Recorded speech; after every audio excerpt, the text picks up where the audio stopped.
உங்கள் அனைவருக்கும் என்னுடைய வணக்கம்.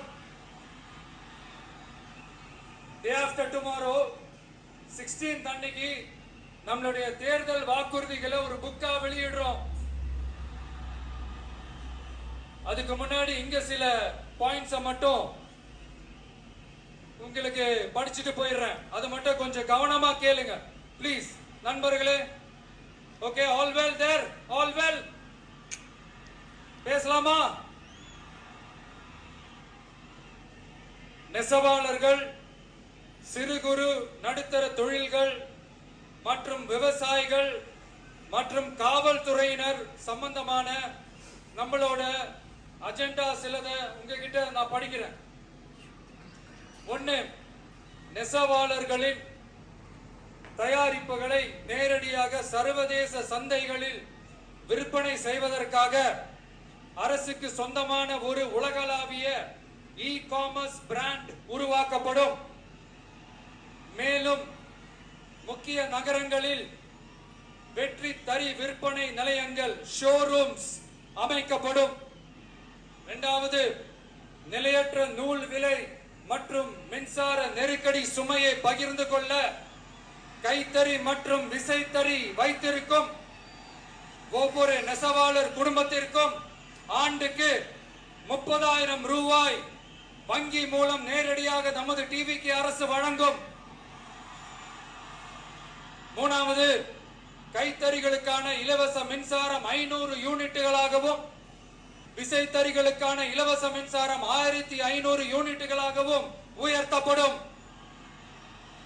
அடுத்தது, நெசவாளர்களின் உற்பத்தி செலவுகளை குறைப்பதற்காக அவர்கள் வழங்கும் நூல், சாயங்கள் மற்றும் ரசாயனங்களுக்கு நமது டிவிக்கு அரசால் 50% மானியம் வழங்கப்படும். அடுத்தது, நமது டிவிக்கு அரசில் அனைத்து நெசவாளர்களுக்கும் ரூபாய் 10 லட்சம் ஆயுள் காப்பீடு வழங்கப்படும். மேலும் நெசவாளர்களின் முதியோர் ஓய்வூதியம் மாதம் 3000 ரூபாயாக உயர்த்தப்படும். குறு சிறு மற்றும் நடுத்தர தொழில்களின் வளர்ச்சி, லட்சக்கணக்கான வேலை வாய்ப்புகளை உருவாக்குற துறையில ஒண்ணுதான் இந்த எம்எஸ்எம்இஸ். இந்தியாவிலேயே அதிகமான எம்எஸ்எம்இஸ் இருக்கிற மாநிலங்கள்ல நம்ம தமிழ்நாடும் ஒண்ணு. ஆனா இப்படிப்பட்ட இந்த பெருமைக்கு இன்னும் மிக பெருமை சேர்த்தது யார் தெரியுமா? இந்தியாவிலே அதிகமான எம்எஸ்எம்இ நிறுவனங்கள் மூடப்பட்டதுல தமிழ்நாடு தான் 2வது மாநிலம். இந்த பெருமையை உண்டாக்குனது தான் திமுக ஆட்சியோட மிகப்பெரிய சாதனை. இப்போ இந்த குறு சிறு மற்றும் நடுத்தர தொழில்களோட வளர்ச்சிக்காக நம்ம டிவிக்கு அரசு என்னெல்லாம் செய்யும்னு கொஞ்சம் பார்க்கலாம். முதல்ல, நெருக்கடியில் உள்ள குறு சிறு மற்றும் நடுத்தர நிறுவனங்களுக்கு உதவுவதற்காக ரூபாய் 15,000 கோடி ஸ்டேட் கிரெடிட் கேரண்டி ஃபண்ட் உருவாக்கப்படும். இரண்டாவது, குறு சிறு மற்றும் நடுத்தர நிறுவனங்கள் மூடப்படுவதற்கான மிகப்பெரிய காரணங்களில் ஒன்று 400% மேல உயர்ந்துள்ள பீக் ஹவர்ஸ் மின் கட்டணம். இது குறிப்பாக ஜவுளி துறையில் உள்ள குறு சிறு மற்றும் நடுத்தர நிறுவனங்களை பாதித்துள்ளது. டிவிகே குறு சிறு மற்றும் நடுத்தர நிறுவனங்களுக்கான எம்எஸ்எம்இஸ் இந்த பீக் ஹவர்ஸ் மின் கட்டணத்தை நமது டிவிக்கு அரசு நிறுத்தி வைக்கும். அடுத்தது, விரிவான ஆய்வுக்கு பிறகே மின் கட்டணத்தை முறைப்படுத்தும். மேலும் குறு சிறு மற்றும் நடுத்தர நிறுவனங்கள் அடுத்து வரும் 5 ஆண்டுகளுக்கு 100% மின்சார வரி விலக்கை பெறும். அடுத்தது, குறு சிறு மற்றும் நடுத்தர நிறுவனங்கள் உலக அளவில் போட்டி போடுவதை உறுதி செய்வதற்காக அவற்றை நவீனமயமாக்க ஒரு யூனிட்டுக்கு ரூபாய் 50 லட்சம் வரை என்ற அளவில் 35% நேரடி மூலதன மானியத்தை நமது டிவிக்கு அரசு வழங்கும்.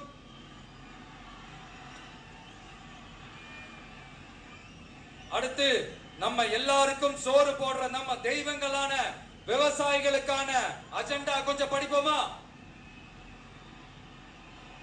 5 ஏக்கருக்கு குறைவான நிலம் உள்ள விவசாயிகளுக்கு வேளாண் கூட்டுறவு சங்கங்களில் வாங்கிய பயிர்க்கடன் முழுமையாக தள்ளுபடி செய்யப்படும். 5 ஏக்கருக்கு மேல் உள்ள விவசாயிகளுக்கு 50% தள்ளுபடி செய்யப்படும். அடுத்தது குறைந்தபட்ச ஆதரவு விலைக்கு MSP சட்டப்பூர்வ உத்தரவாதம் வழங்கப்படும். நெல்லுக்கு ஒரு குவிண்டாலுக்கு 3500 ரூபாயும் கரும்புக்கு டன் ஒன்றுக்கு 4500 ரூபாயும் வழங்கப்படும். உழவர்களின் தோழன் திட்டத்தின்படி குத்தகை விவசாயிகள் மற்றும் விவசாய தொழிலாளர்களுக்கு ஒரு குடும்பத்திற்கு ஆண்டுக்கு ரூபாய் 10,000 அவர்களின் நேரடி முதலீட்டு ஆதரவு தொகையாக வழங்கப்படும். 100% பயிர் காப்பீட்டு திட்டத்தின்படி பயிர் பாதுகாப்பு உறுதி செய்யப்படும். கடைசியாக நமது அரசு ஊழியர்களின் நலனுக்காக பழைய ஓய்வூதிய திட்டம் மீண்டும் வழங்குவது குறித்து நமது டிவிக்கு அரசு கனிவுடன் பரிசீலித்து மதிப்பீடு செய்யும். அடுத்தது 5 அல்லது அதற்கு மேற்பட்ட ஆண்டுகள் தொடர்ச்சியாக அரசு பணியை நிறைவு செய்துள்ள அனைத்து தற்காலிக ஆசிரியர்கள், செவிலியர்கள் மற்றும் எழுத்தர் பணியாளர்களை நமது டிவிக்கு அரசு பணி நிரந்தரம் செய்யும். 3வது, பதவி உயர்வுக்கு பணம் பெறும் கலாச்சாரத்தை நமது டிவிக்கு அரசு முடிவுக்கு கொண்டு வரும்.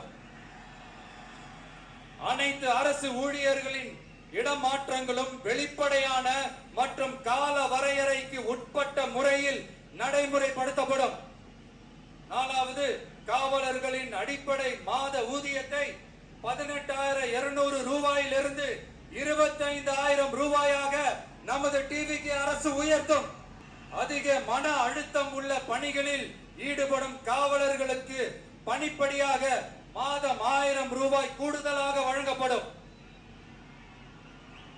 காவலர் நலன் மற்றும் பணி நிபந்தனைகள் சட்டத்தை, அதாவது police welfare and working conditions act, நமது டிவிக்கு அரசு இயற்றும். அச்சட்டத்தின்படி காவலர்களின் பணி நேரங்கள் முறைப்படுத்தப்படும். அதிக பணி சுமை கொண்ட காவலர்களுக்கு வாரத்திற்கு ஒரு சுழற்சி முறை விடுமுறையை உறுதி செய்யப்படும். சலவை படியை, அதாவது வாஷிங் அலவன்ஸ் 500 ரூபாயிலிருந்து 1000 ரூபாயாக உயர்த்தப்படும். மேலும் மதுரை, கோயம்புத்தூர், திருச்சி, திருநெல்வேலி, சேலம் மற்றும் வேலூர் ஆகிய இடங்களில் காவலர் நல மருத்துவமனைகள் நமது டிவிக்கு அரசு நிறுவும். கடைசியாக பெண் காவல்துறை அதிகாரிகள் பாதுகாப்பு நெறிமுறை அல்லது பாதுகாப்பு பணிகளுக்கு பணியமர்த்தப்பட மாட்டார்கள். பெண் காவல்துறை பணியாளர்களுக்கென தனி ஓய்வறைகளும் நடமாடும் டாய்லெட் யூனிட்டுகளும் அமைக்கப்படும். நீங்க எல்லாரும் இந்த விஷய 100% நம்பலாம். நான் உங்களுக்காக மட்டும்தான் வந்திருக்கிறேன். உங்களுக்காக நன்றி கடன் செலுத்துறதுக்காக மட்டும்தான் வந்திருக்கிறேன். பொய் வாக்குறுதிகள் கொடுத்து நான் உங்களை ஏமாத்த மாட்டேன். அதனால உங்க அண்ணனுக்கு, உங்க தம்பிக்கு, உங்க மகனுக்கு, உங்க பிள்ளைக்கு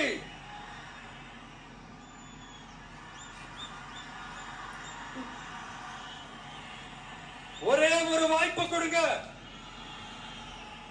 தயவு செஞ்சு விசில் சின்னத்துக்கு ஓட்டு போடுங்க. இது ஒரு விசில் புரட்சி தேர்தலா இருக்கணும். கான்பிடென்டா இருங்க. நல்லதே நடக்கும். வெற்றி நிச்சயம், வெற்றி நிச்சயம், வெற்றி நிச்சயம்.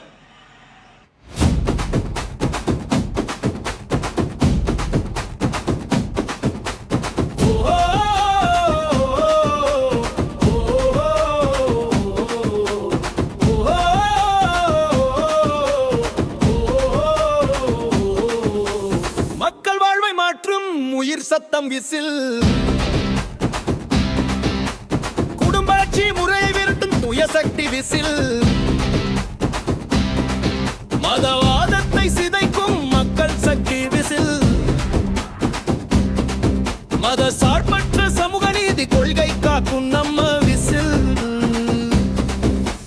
கேக்குதா சத்தம் கேக்குதா மாற்றத்தின் சத்தம் கேக்குதா போட போறோம் ஓட்டு வைக்க போறோம் வேட்டு கேக்குதா சத்தம் கேக்குதா மாற்றத்தின் சத்தம் கேக்குதா போட போறோம் ஓட்டு வைக்க போறோம் வேட்டு